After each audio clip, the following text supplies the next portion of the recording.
હાલો મિત્રો, આપણે આવી ગયા છે તપોવન વિદ્યા સંકુલ નાની રાજસ્થળી। તો સરસ મજાનું અહીંયા કે ગેટનું ડેકોરેશન કરવામાં આવ્યું છે અને મિત્રો આયોજન જોરદાર કરવામાં આવ્યું છે, કારણ કે એક કેજીથી માંડીને 8 ધોરણ માટે અહીંયા ફંક્શન રાખવામાં આવ્યું છે, કારણ કે એવોર્ડનો જે ટકાવારી સારી લાવ્યા તેમના માટે એવોર્ડ વિતરણ કરી રહ્યા છે મિત્રો। તો બધા નાની રાજસ્થળીના આજુબાજુના ગામના જે બાળકો ભણતા હોય તેમના વાલીઓ બધા હાજર છે મિત્રો, અને બધા આવી રહ્યા છે અને અહીંયા આવવાનું શરૂ છે અને કાર્યક્રમ શરૂ થઈ રહ્યો છે ને આપણે જો અહીંયા પહોંચ્યા છીએ ને ગણપતિ દાદાના દર્શન કર્યા છે, તો જય ગણપતિ દાદા જરૂરથી એક કોમેન્ટમાં લખી નાખજો મિત્રો। અને સરસ મજાના અહીંયા ફુવારા પણ શરૂ છે, કારણ કે સાંઈ વાટિકા અહીંયા સાંઈ બાબાનું મંદિર પણ છે અને મિત્રો જો અહીંયા પ્રોગ્રામ શરૂ થઈ ગયો છે, કાર્યક્રમને શરૂઆત થઈ ચૂકી છે। તો સરસ મજાના બધા આયોજકોનું કામ પણ સરસ છે અને રોશની સરસ મજાની શણગારવામાં આવી છે અને અલગ અલગ રીતે ઝાડવાનું ડેકોરેશન પણ અલગ છે અને બાળકો આનંદથી કિલોલથી રમી રહ્યા છે મિત્રો। અને આપણે જઈ રહ્યા છીએ સાંઈ બાબાના મંદિર પાસે દર્શન કરવા માટે મિત્રો।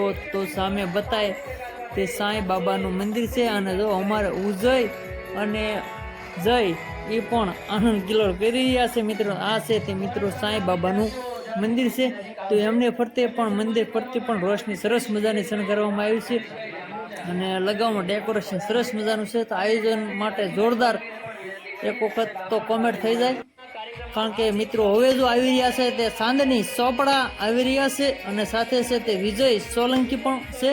તો મિત્રો એક એ ફિલ્મના હિરોઈન છે, ચેતલ સરજુમાં કામ કરી ચૂક્યા છે અને પહેલું ફિલ્મ છે તે એનું છે કાંટો વાગ્યો કાળજી, તો એમાં પણ કામ કર્યું અને ભોજપુરી પિક્ચર પણ બનાવી રહ્યા છે અને સરસ મજાનું એમ કહો કે અહીંયા જેનું સ્વાગત કરવામાં આવ્યું છે ને ત્યાં સરસ મજાના આ બધા ધુવાડા કાઢે એવું બધું મેકવામાં આવ્યું છે। તો મિત્રો જો અહીંયા ફટાકડા ફૂટી રહ્યા છે, આયોજકો પણ સરસ કાર્ય કર્યું છે અને સરસ મજાનું સ્વાગત કર્યું છે। અને હા મિત્રો, આપણે જે અત્યારે એમ કે 7 વર્ષનું બાળક એક આર્યન ભગત તરીકે જે નામ પ્રખ્યાત છે સાળંગપુરમાં, એવા પણ એ પણ પધારી રહ્યા છે મિત્રો। અને તો આગળ એ પણ આવવાના છે, તો એમનું પણ સ્વાગત કરવાના છે। તો અમારા તો ઉજય ને આ અજય ધોવાડાની અંદર ધૂમ મચાવી રહ્યા છે, બાળકો રાજી થઈ ગયા છે, જો છોકરાઓ બધા આનંદ કરી રહ્યા છે અને દીપ પ્રગટ કરીને કાર્યક્રમનો દોર આગળ વધારી રહ્યા છે। તો મિત્રો હવે આવી રહ્યા છે આર્યન ભગત, તો તેમનું સ્વાગત ઘોડી ઉપર કરવામાં આવ્યું છે। જો આર્યન ભગત ઘોડી ઉપર બિરાજમાન છે અને સ્ટેજ પર જઈ રહ્યા છે। તો આર્યન ભગત લીખે જય હનુમાન દાદા જરૂરથી લખી નાખજો કોમેન્ટમાં મિત્રો। અને અવનવા કારક આપણા વિડીયો આવતા રહેશે, તો લાઈક શેર ને કોમેન્ટ કરવાનું ભૂલશો નહીં મિત્રો, જેથી કરીને આપણને કારક